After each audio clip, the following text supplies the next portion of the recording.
विद्यार्थी मित्रांनो, स्वागत आहे आपलं ATNV ग्रुपमध्ये। तर आपण पाहत होतो सराव 1.5 सराव संच 1.5 मध्ये शाब्दिक उदाहरणाचा समावेश आहे, ज्यामध्ये प्रश्न 5वा दिला आपल्याला 10 टनाची क्षमता असणाऱ्या मालवाहू ट्रकमध्ये ए आणि बी अशा दोन विशिष्ट वजनाच्या पेट्या भरलेल्या आहेत। जर ए प्रकारच्या 150 पेट्या व बी प्रकारच्या 100 पेट्या भरल्या तर ट्रकची 10 टनाची क्षमता पूर्ण होते। जर ए प्रकारच्या 260 पेट्या भरल्या तर तो ट्रक त्याच्या 10 टनाच्या पूर्ण क्षमतेने भरण्यास बी प्रकारच्या 40 पेट्या लागतात। तर प्रत्येक प्रकारच्या पेटीचं वजन किती? तर आपल्याला शोधायचे ए आणि बी या दोन प्रकारच्या पेटीचं वजन। तर या दोन बाबीसाठीच आपल्याला वेगळी चल गृहीत धरावी लागतील। ए प्रकारच्या एका पेटीचं वजन आणि बी प्रकारच्या एका पेटीचं वजन। उदाहरणामध्ये जर अटी पाहिल्या आपण तर या अटीचं रूपांतर त्यांनी टनामध्ये केले। वजन टनामध्ये, टन, 1 टन यामध्ये जर किलोग्रामचा समावेश केला तर हे उदाहरण थोडंसं सोयीचं जाईल। आपल्याला प्रत्येकाला माहिती आहे 1 टन म्हणजेच 1000 किलोग्राम, आणि जर त्या ट्रकची क्षमता ही 10 टनाची असेल तर 10 टन होतील 10,000 किलोग्राम। तर सुरुवातीला विचारात घेऊ आपण ए प्रकारच्या आणि बी प्रकारच्या पेटीचे वजन किलोग्राम मध्ये, ज्यासाठी विचारात घेऊ चल। गृहीत धरा, समजा ए प्रकारच्या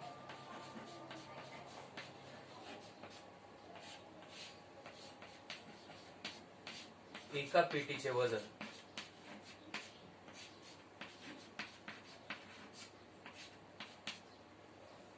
चल गृहीत धरू x किलोग्राम।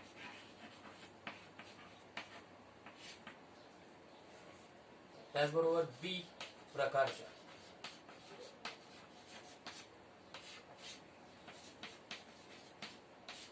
एका पेटीचे वजन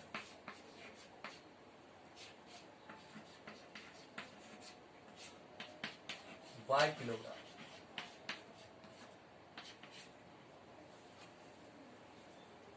एक टन असतील 1000 किलोग्राम।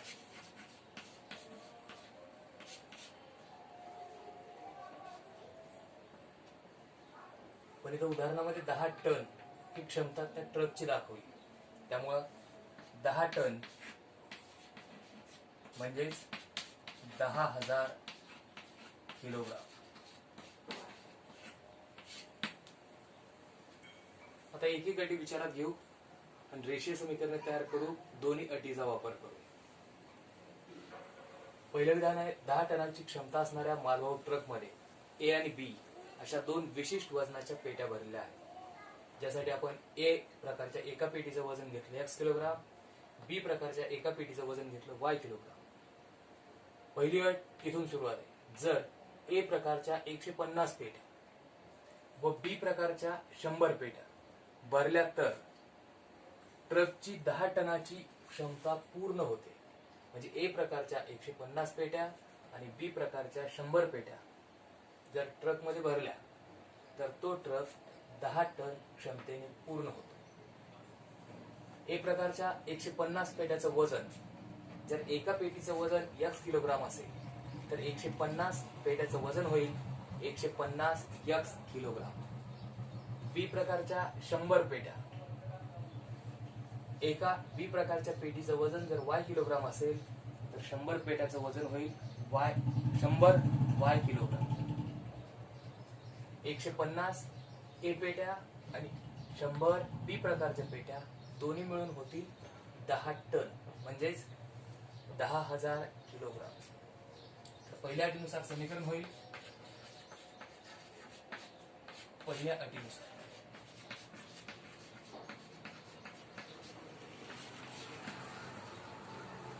ए प्रकारच्या 150 पेट्याचं वजन 150 यक्स किलोग्राम अधिक बी प्रकारच्या 100 पेट्याचं वजन होईल 100 वाय किलोग्राम आणि या दोन्ही पासून 10 टनाची क्षमता पूर्ण होते. म्हणजेच 10 टन म्हणजेच 10,000 किलोग्राम.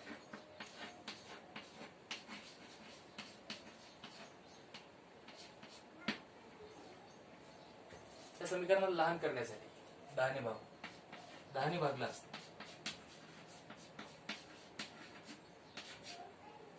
समीकरण होईल 15x 150x छेद 10 15x अधिक 100y छेद 10 10y. 10 ने भाग जाईल मिळेल 10y बरोबर 10,000 छेद 10 हे होतील 1,000. याला ते विधान 1.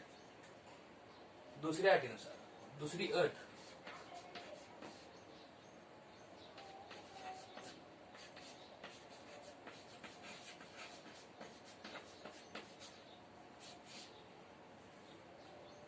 जर ए प्रकारच्या 260 पेट्या भरल्या तर तो ट्रक 10 टनाच्या क्षमतेने भरण्यास बी प्रकारच्या 40 पेट्या लागतात. म्हणजे 10 टन क्षमता पूर्ण होण्यासाठी ए प्रकारच्या 260 पेट्या आणि बी प्रकारच्या 40 पेट्याची आवश्यकता आहे, ज्यापासून त्या ट्रकची क्षमता पूर्ण होईल 10 टनाची. ए प्रकारच्या 260 पेट्याचं वजन, एका पेटीचं वजन ए प्रकारच्या x किलोग्राम, 260 पेट्याचं वजन होईल 260 x किलोग्राम. बी प्रकारच्या 40 पेट्याचं वजन, जर बी प्रकारची एक पेटी y किलोग्राम असेल तर 40 पेट्याचं वजन होईल 40 y किलोग्राम. आणि अशा वेळेस पुन्हा क्षमता पूर्ण होते 10 टनाची म्हणजेच 10,000 किलोग्राम. हे सुद्धा समीकरण लहान करण्यासाठी या सुद्धा समीकरणाला भागून घ्या 10 ने भागला असता.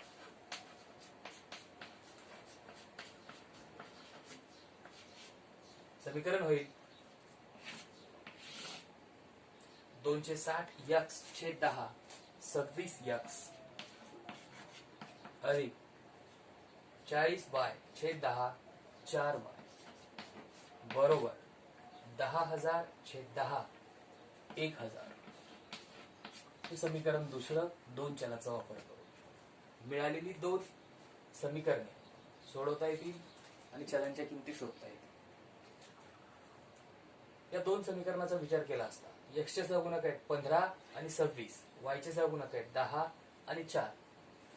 कुठलेही सहगुणक समान करून घ्या जेणेकरून त्या चलाचा लोप होईल, ते चल 0 होईल आणि एका चलाची किंमत आपल्याला मिळेल. तर इथं मी समान करतो सहगुणक y ची, म्हणजे समीकरण 1 चा y चा सहगुणक 10 आहे, समीकरण 2 y चा सहगुणक आहे 4. समीकरण 1 ला जर 4 ने गुणलं तर y चा सहगुणक होईल 40 आणि समीकरण 2 ला जर 10 ने गुणलं तर y चा सहगुणक होईल 40. तर समीकरण 1 ला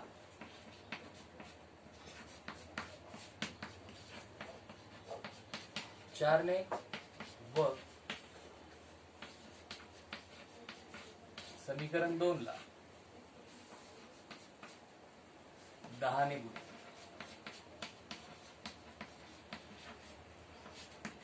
समीकरण 1 ला 4 ने गुणायचे 4 कंस समीकरण 1 15x अधिक 10y बरोबर 1,000. 15 चौक 60x 4 10 40y बरोबर 4 गुणिले 1,000 हे होती 4,000. समीकरण तिसरं समीकरण 1 ला बदलू. समीकरण 2 ला गुणायचं आपल्याला 10 ने. तसेच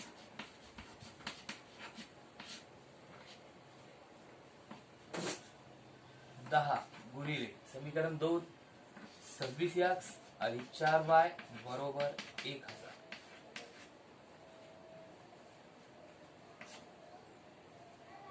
10 गुणिले 26 260x 10 गुणिले 4 40y बरोबर हे 10,000. समीकरण 14. समीकरण 3 आणि 4 मध्ये वायचे सहगुणक सारखे आणि सारखे चिन्ह आहेत, म्हणजे या दोन समीकरणाची करावी लागेल वजाबाकी. समीकरण 3 व 4 ची वजाबाकी करू. समीकरण 3 व 4 मध्ये वायचे सहगुणक सारखे आहेत, सारखे चिन्ह आहेत, वजाबाकी केली असता वाय हे पद 0 होईल, x ची किंमत मिळेल. समीकरण 3 व 4 ची वजाबाकी करू.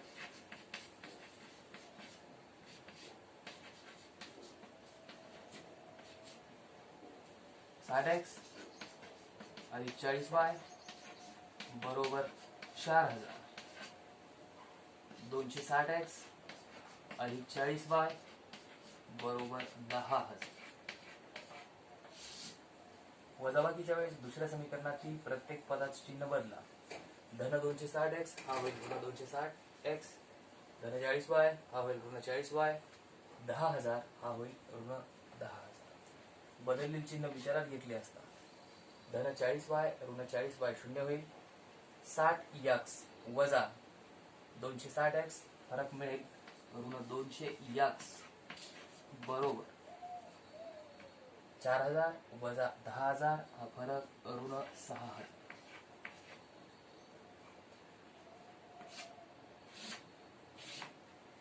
ऋण 200x हा जर ऋण 6,000 असेल तर x बरोबर ऋण 6,000 छेद ऋण 200.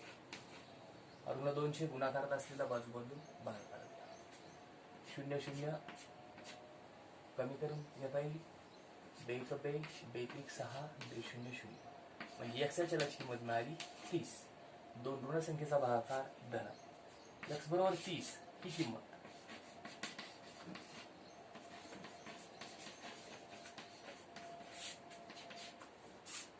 समीकरण 1 2 कुठे ठेवली तर चालेल, 1 किंवा 2 मध्ये. मी ठेवतो x बरोबर 30 ही किंमत समीकरण 1 मध्ये.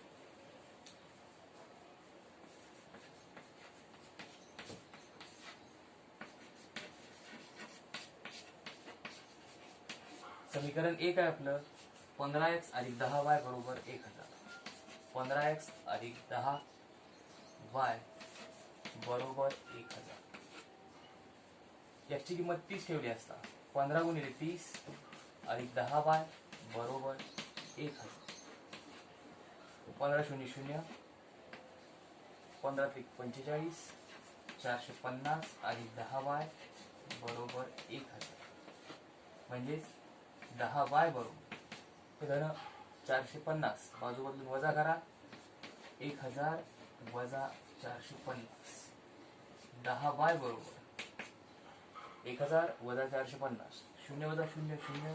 10 वजा 5 5. 9 वजा 4 5. फरक मिळेल 550. जर 10y 550 असेल तर y बरोबर 550 छेद 10. 0 0 कमी होतील. y या चलाची किंमत मिळेल 55. याचाच अर्थ x 30 म्हणजेच ए प्रकारच्या एका पेटीचं वजन x बरोबर 30 किलोग्राम आणि बी प्रकारच्या एका पेटीचं वजन y 55 किलोग्राम. शेवट शब्दात उत्तर लिहा. ए पेटीचे वजन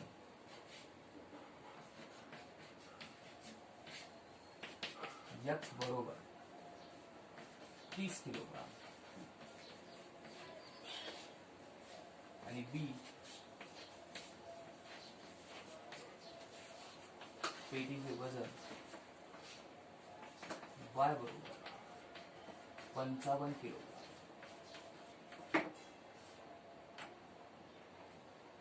तर या पद्धतीनं आपल्याला दोन चलाचा वापर करून हे उदाहरण सोडवायचे.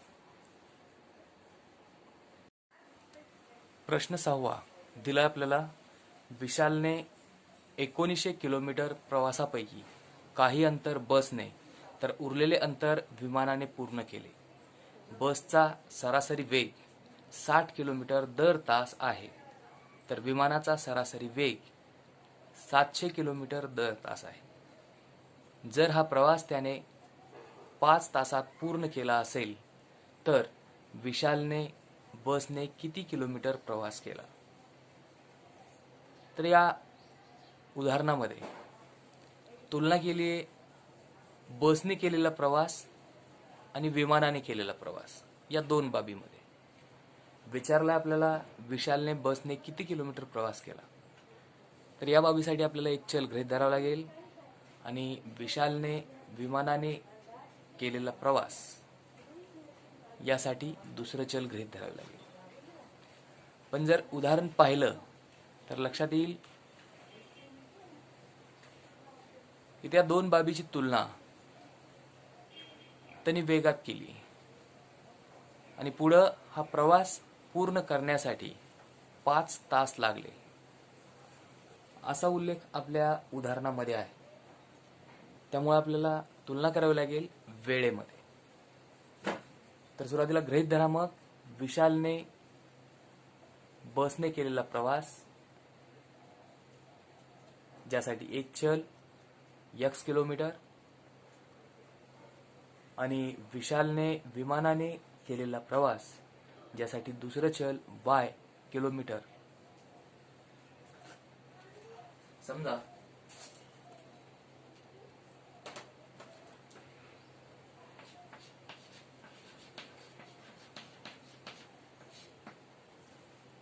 विशालने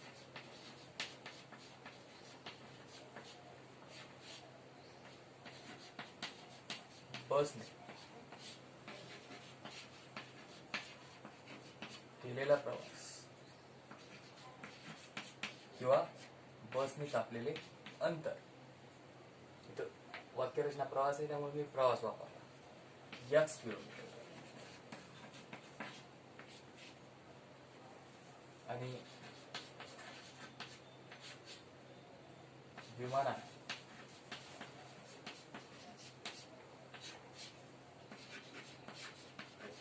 केलेला प्रवास ज्यासाठी चल गृहीत धरू y किलोमीटर.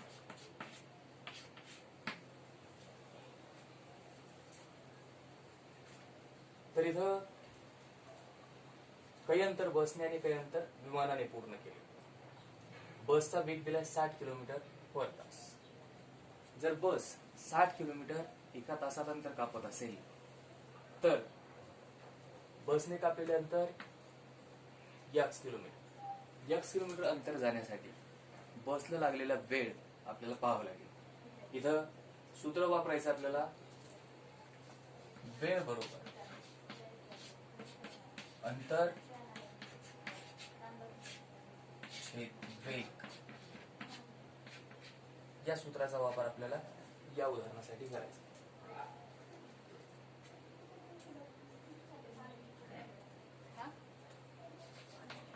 बसला 60 किलोमीटर अंतर x किलोमीटर अंतर कापण्यासाठी लागणारा वेग बसला 60 किलोमीटर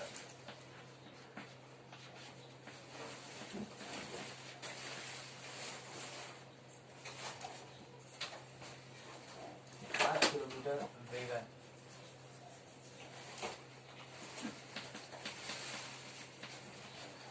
x किलोमीटर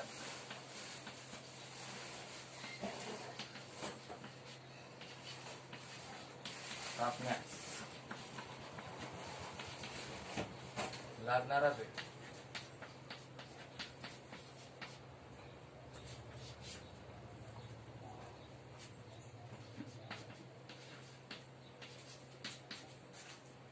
अंतर 60 किलोमीटर आणि वेग 60. वेळ होईल अंतर x आणि वेग 60 तास. बसला 60 किलोमीटर पर तास वेगाने x किलोमीटर अंतर कापण्यास लागणारा वेग x छेद 60 तास.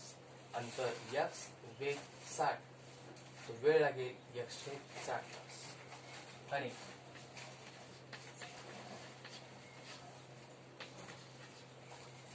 विमान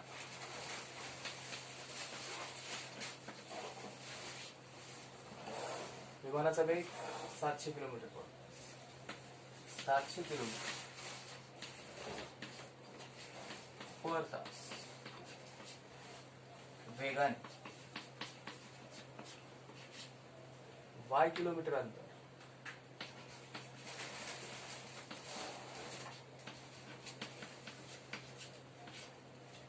कापण्यास लागणारा वेळ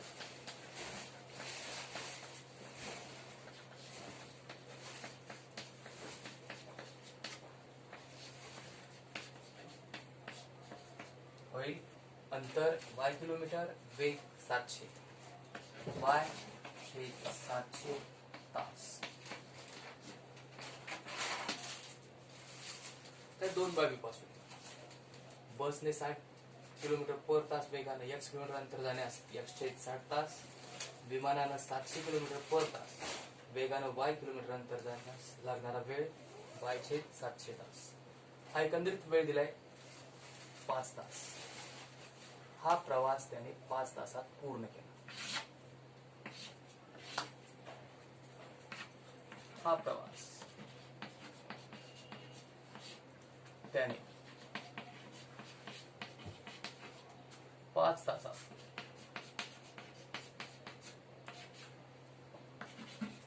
पूर्ण केला.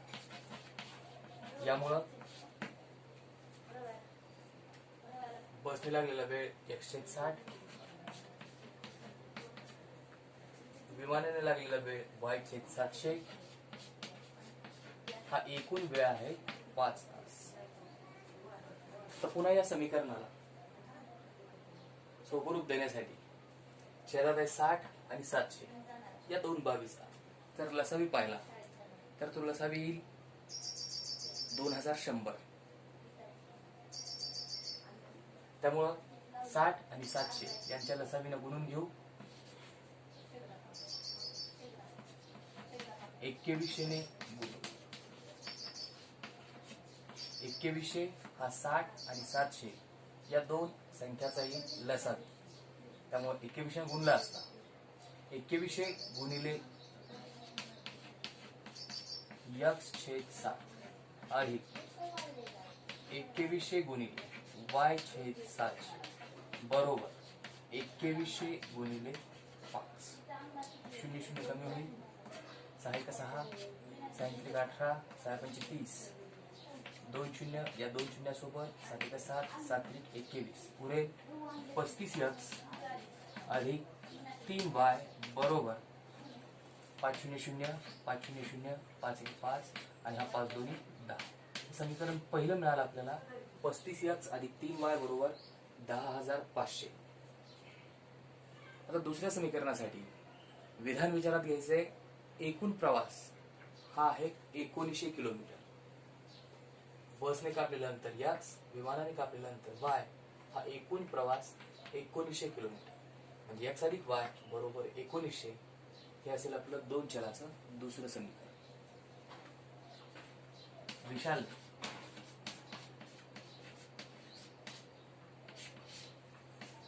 1900 किलोमीटर एकूण प्रवास केला.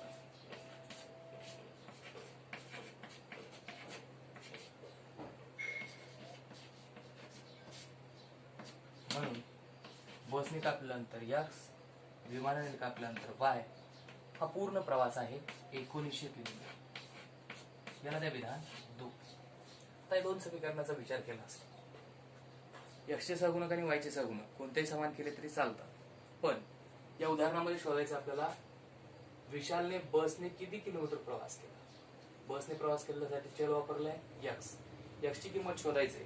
त्यामुळे y हे पद 0 करा, x ची किंमत मिळेल. तर समीकरण 2 ला 3 ने गुणला असता दोन्ही समीकरणासाठी y चे सहगुणक समान होतील आणि ती समीकरणे आपल्याला सोडवता येतील. तर समीकरण 2 ला 3 ने गुण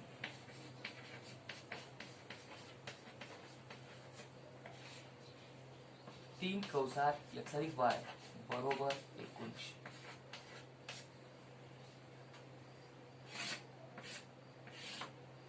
3 गुणिले x 3x अधिक 3 गुणिले y 3y बरोबर 3 0 0 3 0 0 3 9 27 अच्छे 2 3 1 3 आणि 2 5 19 ते 57. हे समीकरण तिसरं जे आपण समीकरण 2 ला बदललं. समीकरण 1 आणि समीकरण 3 या दोघांमध्ये y चे सहगुणक सारखे आहेत. करावे लागेल वजाबाकी जेणेकरून y 0 होईल. समीकरण 1 व 3 ची वजाबाकी करू.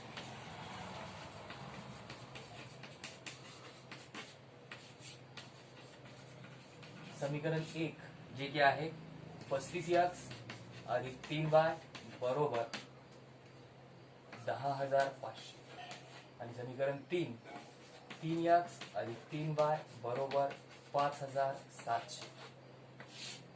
वजाबाकीच्या वेळेस दुसऱ्या समीकरणातील प्रत्येक पदात चिन्ह बदला. 3x ऋण 3x होईल, 3y ऋण 3y आणि 5,700 हा होईल ऋण 5,700. धन 3y ऋण 3y 0. 35x वजा 3x फरक मिळेल 32x बरोबर हा 10,500 वजा 5,700. 0 वजा 0 0 0 0 0 15 वजा 7 8 उरतील 9 9 वजा 5 4. तर 32x 4,800 असेल. x बरोबर 4,800 छेद 32 32 8 संग 48 2 0 4 1 4 4 1 4 उरले 2 होतील 20 4 5 20 आणि 0. x मिळेल 150. y चल शोधायची आवश्यकता नाही कारण विचारला फक्त आपल्याला बसने केलेला प्रवास. त्यामुळे x जर 150 असेल तर विशालने बसने केलेला प्रवास असेल 150 किलोमीटर. म्हणून विशालने बसने केलेला प्रवास